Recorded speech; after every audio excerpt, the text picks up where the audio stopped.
Hello အားလုံးပဲမင်္ဂလာပါရှင်ဒီနေ့ဂျုံနဲ့ဘိန်းမုံလေးလှုပ်စားပါမယ်ရှင်စာနဲ့လှုပ်တာမဟုတ်ပါဘူးရှင်ဖောက်ရတဲ့အချိန်ကလည်းခဏလေးပါရှင်အချိန်ဖောက်တဲ့အချိန်ကဂျုံပေါင်းဆန်ချိန်ခွက်နဲ့2ခွက်သုံးထားပါတယ်ရှင်ပြီးရင်စားလေးလည်းနဲ့ထည့်ပါမယ်ဆော်ဒါလေးနဲ့ထည့်ပါတယ်ရှင်ကြက်ဥနှလုံးဖောက်ထည့်ပါမယ်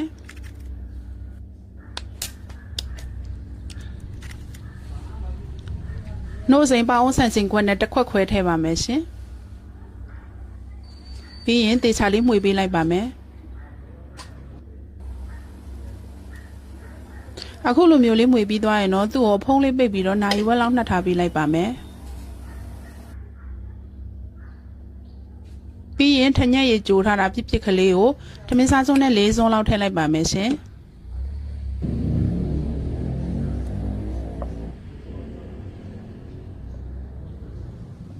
တေချာလေးမှွေပေးလိုက်ပါမယ်ထညက်ရည်လေးတွေနှံ့သွားအောင်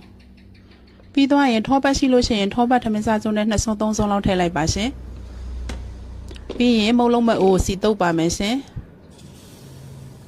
မုတ်ရည်လေးထည့်ပေးလိုက်ပါမယ်ဘိန်းစီလေးထည့်ပါမယ်ရှင်အုံးသီးထည့်ပါမယ်နှမ်းနဲ့မြေပဲဆန်မှာထည့်လိုက်ပါတယ်ရှင်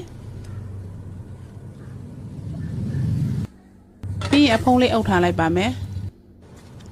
3မိနစ်4မိနစ်လောက်ကြာရင်ပြန်ဖွင့်ပြီးတော့စီလေးတုပ်ပေးလိုက်ပါမယ်ရှင်စီလေးထည့်ပေးလိုက်ပါမယ်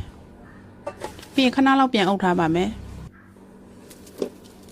အခုလိုမျိုးလေးထိုးလှန်လို့ရရင်တော့တစ်ဖက်ကိုပြန်လှန်ပေးလိုက်ပါတယ်ရှင်တကယ်လို့ကမလှန်ချင်လည်းရပါတယ်နော်စီလေးနည်းနည်းပြန်တုပ်ပေးလိုက်ပါမယ်ဒီအနေလေးဆိုရင်ရပါပြီရှင်တစ်ခုနောက်တစ်ခုလုပ်ပါမယ်ရှင်မုတ်ရည်လေးထည့်လိုက်ပါမယ်ဘိန်းစီလေးထည့်ပါတယ်ရှင်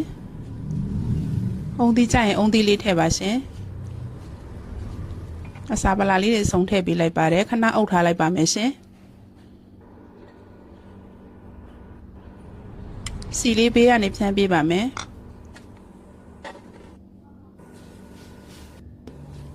ဟိုဘက်ကိုလှန်ပေးလိုက်ပါမယ်ရှင်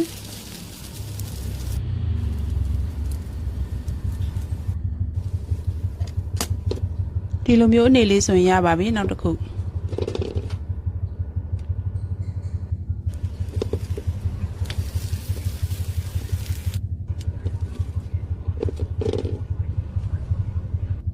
မုံလေးတွေကပွားပါတယ်เนาะဒီမုံလေးတွေကဆန်နဲ့ပုတ်လို့ရှိရင်တစ်ခါတလေကြာရင်မပွားပဲဖြစ်တတ်သေးတယ်မုတ်သားလေးကိုကြည့်ပါရှင်ပွားလေးနဲ့မမွားလေးပါ